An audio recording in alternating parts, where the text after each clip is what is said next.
Bismillahirrahmanirrahim. Assalamualaikum warahmatullahi wabarakatuh. Untuk video kali ini akan membahas tentang ujian tengah semester mata kuliah Algoritma Pemrograman 2 yang telah dilaksanakan. Yang pertama, soal nomor 1 disajikan skrip atau coding berkaitan tentang fungsi. Nah, ini akan saya bahas satu persatu berkaitan dengan skrip coding soal nomor 1. Untuk skrip atau perintah di line number 1 sampai 3 ada include IOStream using namespace std dan ints dalam kurung intn. Nah, 3 skrip atau perintah tersebut ya, itu adalah yang pertama, include IOStream itu adalah file header pada C++. Fungsi cout dan cin itu memerlukan file IOStream. Jadi kalau tidak ada IOStream ini, maka saat memberikan perintah cout dan cin, maka devc tidak akan bisa menjalankan. Kemudian using namespace std berarti digunakan semua yang ada dalam namespace std atau standar seperti cin, cout, nlen, vector, string, pair, map, queue, dan lainnya yang merupakan fitur dari C++ atau dia library standar dari C++. Jadi kalau menulis cout ya, daripada ada std kemudian .22 cout, dan kemudian kalau mau nulis cin harus dikasih std, kemudian ada titik 2 ini 2 kali ini, maka supaya penulisannya tidak seperti ini bisa menggunakan using namespace std. Jadi tinggal menulis cin dan cout. Kemudian fungsi atau ints dalam kurung intn itu adalah fungsi sn ya, dimana fungsi s ini nanti nilainya itu isiannya adalah berupa data bilangan bulat, n-nya juga sama. Nah, fungsi sintn itu mengembalikan nilai berupa integer dari hasil sn atau s nilai n. Kemudian untuk selanjutnya adalah blok untuk program utama ya, atau main. Nah, di program ini utama ini ada int n sama dengan 5, kemudian cout deret s sama dengan 3 tambah 6 tambah 9 tambah 12 tambah 15, kemudian cout jumlah deret s sama dengan sn. Jadi nanti ada untuk line number 8 dan 9 itu nanti devc akan menuliskan atau menampilkan tulisan deret S sama dengan 3 tambah 6 tambah 9 tambah 12 tambah 15, dan kemudian bawahnya ada tulisan jumlah deret S sama dengan, nah Sn itu nanti hasilnya dicari dari fungsi S. Nah ini jadi Sn itu nanti dia merupakan fungsi. Jadi saat Sn nanti akan memanggil atau dia ke arah fungsi ya di line number 12 sampai 18.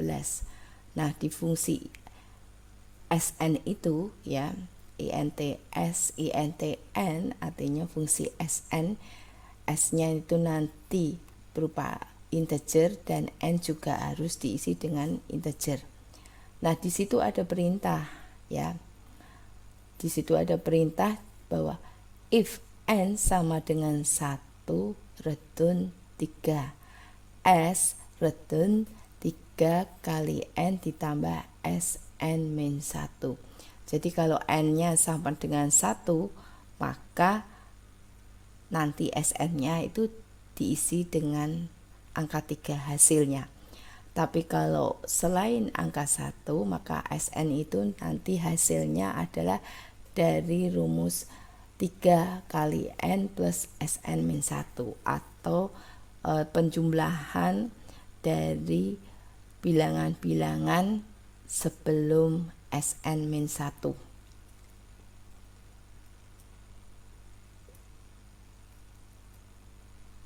Nah, kemudian untuk hasil output dari programnya ada seperti ini. Nah, jadi ada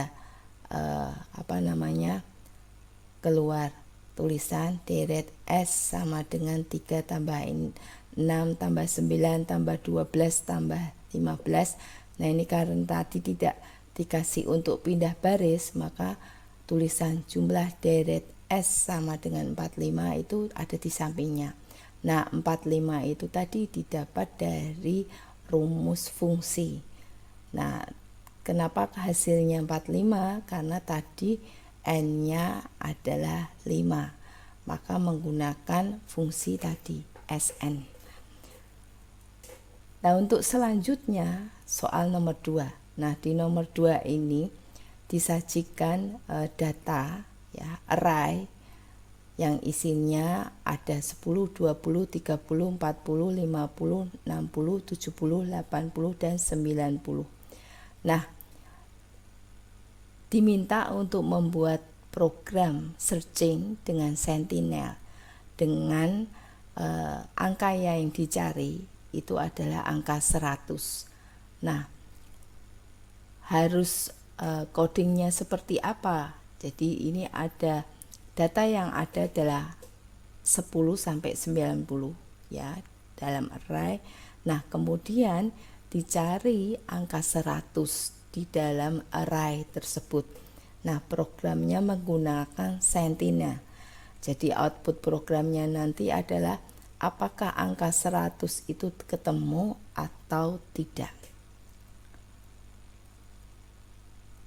Nah, berikut ini codingnya. Nah, sama untuk 2 baris di atas itu library yang digunakan untuk devc ya, supaya perintah-perintah yang nanti akan dipakai itu bisa dikenali.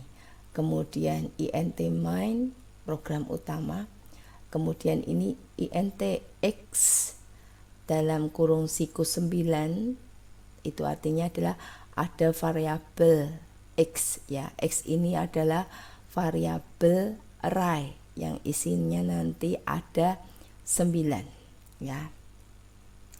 Kemudian ada int i dan nilai cari, berarti ini adalah ada variabel i dan nilai cari yang tipenya juga integer. Kemudian ada variabel bool ya, kemudian statusnya masih found.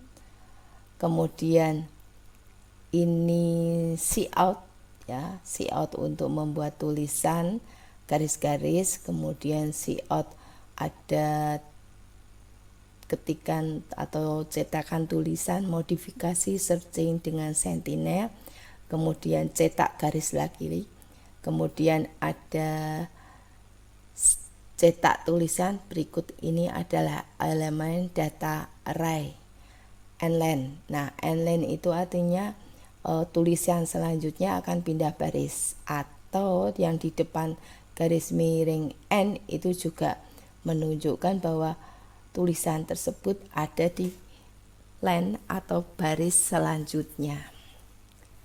Kemudian ini ada for i sama dengan 0, i lebih kecil dari 9, i plus plus. Nah, di sini adalah looping atau perulangan. Jadi untuk i nilainya 0 sampai i kurang dari 9, nah itu akan diulang perintah di dalam looping itu. Nah, perintah yang diulang adalah cout data ke i ya, kemudian ada titik 2, Cin XI. Jadi nanti ada tulisan data ke, kemudian I-nya itu diambil dari nilai variabel I. Kalau awalnya I-nya 0, berarti nanti akan ada tulisan data ke 0.2, kemudian Cin XI artinya adalah X ke 0 atau variabel array X datanya yang ke 0. Nah, Cin ini berarti diinputkan. Nanti kalian ketikkan isinya berapa, misalnya 10. Nah, kemudian setelah nilai I-nya sama dengan 9, maka perintah for atau perulangan itu berhenti.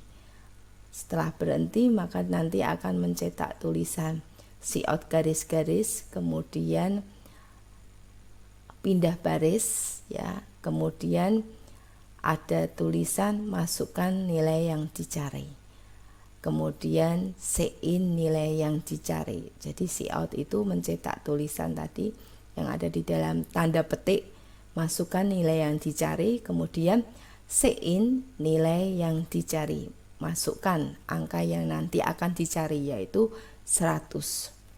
Kemudian X9 ya, nilai cari.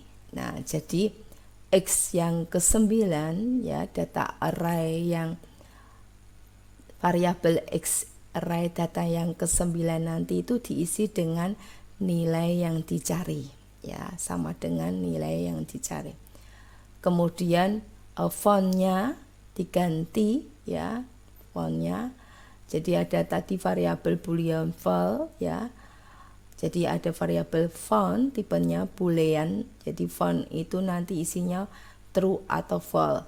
Nah, kemudian font ini diisi false ya. Selanjutnya ada variabel I diisi dengan sama dengan 0. Kemudian while font if X ke I sama dengan cari, maka fontnya diganti true. Else I sama dengan I plus 1. Jadi nanti ada perulangannya mengecek. Jadi ketika fontnya itu masih bernilai false, maka disuruh ngecek. Nah, X yang ke I tadi yang diinputkan itu dicek apakah sama dengan nilai cari. Kalau ternyata iya, maka fontnya diganti true. Tapi kalau tidak, maka kembali untuk ngecek data selanjutnya. Makanya I sama dengan I plus 1 ya. Nah, perulangan ini akan berhenti jika nanti ketemu ada nilai X ke I itu sama dengan nilai cari.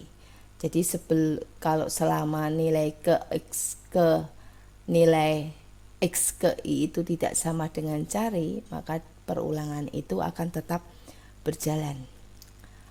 Nah, kemudian if I sama dengan 11 ya, cout tidak ada, kemudian nilai yang dicari dalam array. Jadi nanti akan ada tulisan tidak ada, nilai yang dicari itu berapa? Misalnya 100. Kemudian ada tulisan lagi dalam array. Nah, kemudian kalau ternyata ketemu, maka cout, nah ada nilai cari yaitu 100 tadi, kemudian ada tulisan ditemukan dalam array pada index ke terus I-nya itu tadi. Jadi pada I keberapa nilai cari itu ketemu. Nah, kemudian ini yang terakhir, cout garis penutup endline pindah baris. Nah, outputnya ya, output dari programnya ini adalah ini. Jadi dengan sentinel. Nah, setelah dengan sentinel tadi kan data yang suruh diinput adalah 10 sampai 90. Nah, X itu variabel yang dalam bentuk array isinya adalah integer. Jadi X itu nanti isinya itu tidak hanya satu data tapi ada 9 ya, 9 10 ya. 0 sampai 8 itu kan sudah 9 tambah 1 berarti 10. Jadi X itu variabel X itu tadi ya dalam bentuk array isinya itu datanya ada 10. Nah, yang sudah diinputkan tadi ada 9. 10 sampai 90. Kemudian masukkan nilai yang dicari. Nah, nilai yang dicari itu adalah 100. Nah, kok bisa ketemu 100 ditemukan dalam array pada indeks ke-9? Kenapa? Karena programnya ini menggunakan sentinel. Sentinel itu adalah, jadi di variabel X tadi itu jumlah datanya itu isinya itu lebih dari banyaknya data yang diinputkan. Nah, banyaknya data yang diinputkan itu kan 9. Nah, tapi di X tadi diisi bahwa data yang di X itu ada 10 data. Nah, sementara yang diinputkan 9. Nah, karena sentinel ada sentinel, maka 100 tadi itu jika tidak ditemukan maka 100 tadi dimasukkan di data yang paling terakhir. Maka kalau program searching dengan sentinel, berapapun nilai yang dicari pasti akan ketemu. Tapi kalau tidak dengan sentinel, maka angka yang dicari kalau tidak ada dalam array itu, maka jawabannya adalah data tidak tetap ketemu. Tapi kalau dengan sentinel ya, data berapapun ya, kalau walaupun dia tidak ada di dalam array itu, maka dia jawabannya pasti tetap ketemu dan ditemukan di data urutan yang terakhir. Nah, itu yang dengan sentinel ya. Kemudian ini soal nomor 3. Nah, banyak yang salah di soal nomor 3. Maupun yang di soal nomor 2 tadi juga sama. Karena dengan menggunakan sentinel, banyak yang membuat programnya itu adalah tanpa sentinel sehingga angka 100 itu tidak ditemukan, atau ada yang membuat programnya itu yang diinputkan adalah 0 sampai 100. Nah, padahal yang diminta adalah data yang ada itu 0 sampai 90, yang dicari itu adalah 100. Nah, karena dengan sentinel maka 100 itu pasti ketemu. Nah, nomor 2 itu banyak yang salah. Dan nomor 3 ini juga sama. Nah, di nomor 3 ini itu disuruh membuat program C++ ya, record. Nah, di sini ada 2 record. Record pertama itu nick, nama, tanggal lahir, alamat. Record kedua ada gaji pokok, jabatan, bonus, dan gaji. Nah, di situ ada aturan dan nanti hitungan. Jadi kalau jabatannya manajer, tunjangannya 1 juta, supervisor 700, staff 300. Kemudian gaji hitungannya adalah gaji pokok tambah tunjangan tambah bonus. Nah, yang disuruh upload adalah coding. Nah, setelah Bu Sri cek coding yang ada, ternyata banyak yang salah. Nah, ini codingnya ya sama ya. Jadi di sini ada library yang dipakai ya, IOStream, Jonio H, string, dan namespace. Jonio ini nanti untuk hitungan, string itu nanti kalau kita ingin menginputkan atau memberikan data dalam bentuk string ya. Nah, ini record yang pertama ya. Record pertama itu diberi nama data underscore char. Isinya itu ada nick, tipenya integer, nama itu tipenya karakter, tanggal lahir, karakter juga, alamat juga karakter juga, panjangnya 30 ya, 30 karakter. Kemudian rekod yang kedua diberi nama data underscore gaji. Isinya itu gapok, tunjangan tun underscore jab, bonus, total gaji. Nah, tipenya integer. Kemudian ditambah isian dari rekod pertama tadi, data underscore karyawan, yang diberi nama karyawan, ya, rekodnya. Nah, kemudian untuk rekod struk data underscore gaji itu diberi nama info underscore gaji. Kemudian INT total itu ada variabel total, tipenya integer. Nah, ini program utama. Nah, ini info underscore gaji titik karyawan titik nik sama dengan 5510031. Ini artinya adalah memberikan nilai nik yang ada di rekod mana? Rekod karyawan, ya, yaitu rekod pertama, dan rekod pertama ini ada di dalam rekod kedua, yaitu info gaji. Karena tadi rekod pertama kan data underscore karyawan, tapi dinamai ulang karyawan. Sementara rekod kedua data underscore gaji, ya, dinamai dengan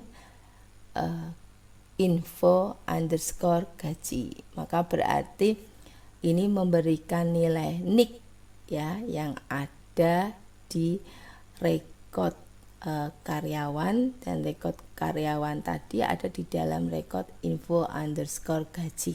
Nah, niknya itu isinya 5500031. Kemudian ini juga sama, cuman perintahnya strcpy atau string copy, ya. Jadi di sini memberikan nilai dalam bentuk string atau tulisan, maka harus strcpy. Nah, itu sama. Jadi memberikan tulisan Sri dan W di variabel nama yang ada di rekod karyawan. Kemudian rekod karyawan itu ada di dalam rekod info underscore gaji. Ini juga sama, ya, tanggal lahir. Kemudian ini alamat juga sama, ya, memberikan isian alamat Jalan Gambas nomor 12 RT 20 di variabel alamat, di mana variabel alamat itu ada di dalam rekod karyawan, dan rekod karyawan itu ada di dalam rekod info underscore gaji, ya. Kemudian ini memberikan gaji pokok, ya, sebesar 2 juta itu, ya. Jadi memberikan nilai variabel gaji pokok sebesar 2 juta, di mana gaji pokok itu ada di rekod gaji underscore. Kemudian tunjangan jabatan sama, kemudian bonus sama. Nah, kemudian menghitung, ini ada rumus, total sama dengan info gaji titik gapok ditambah info gaji titik tunjangan underscore jab ditambah info underscore gaji titik bonus. Jadi ini menjumlahkan variabel gapok yang ada di rekod info underscore gaji ditambah isian dari variabel tun underscore jab yang ada di info gaji 2, info gaji juga ditambah variabel bonus, isian yang ada di variabel bonus, ya, di mana variabel bonus itu ada di rekod info underscore gaji.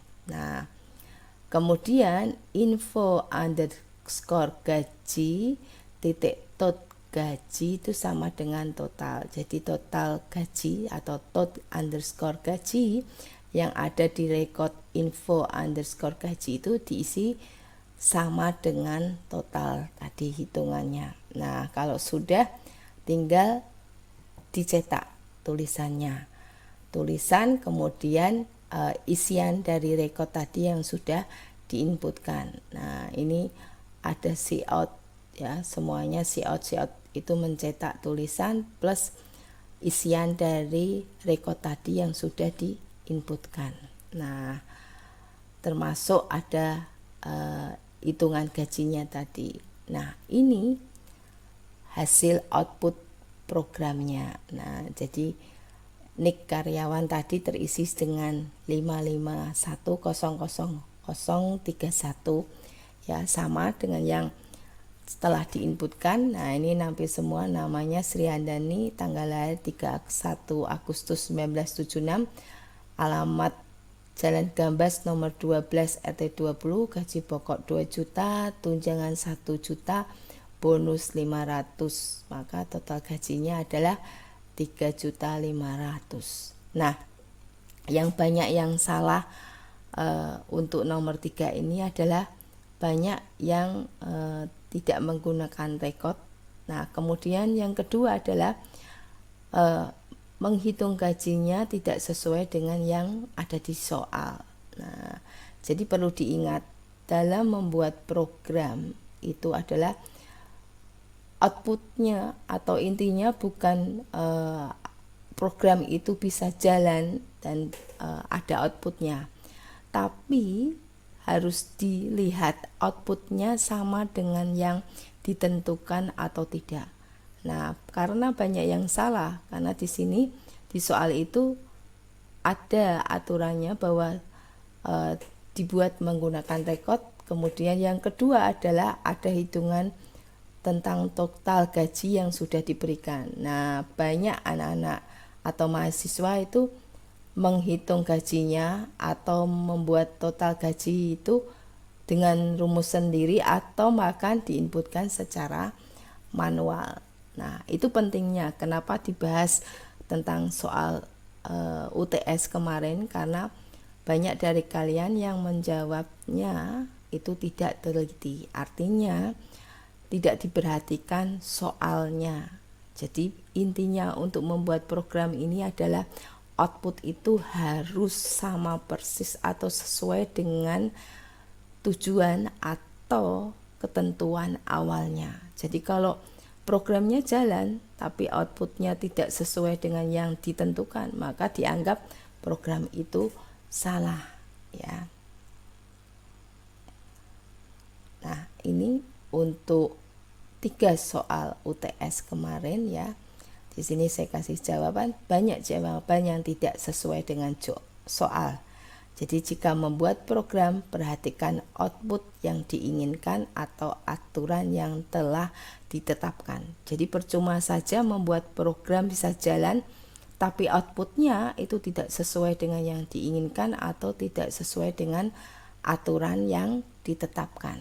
Nah, demikian pembahasan 3 soal UTS algoritma pemrograman 2. Semoga bisa dipahami dan menjadikan koreksi bahwa setiap membuat program nanti harus lebih teliti. Oke, begitu yang bisa saya sampaikan. Terima kasih atas perhatiannya. Wassalamualaikum warahmatullahi wabarakatuh.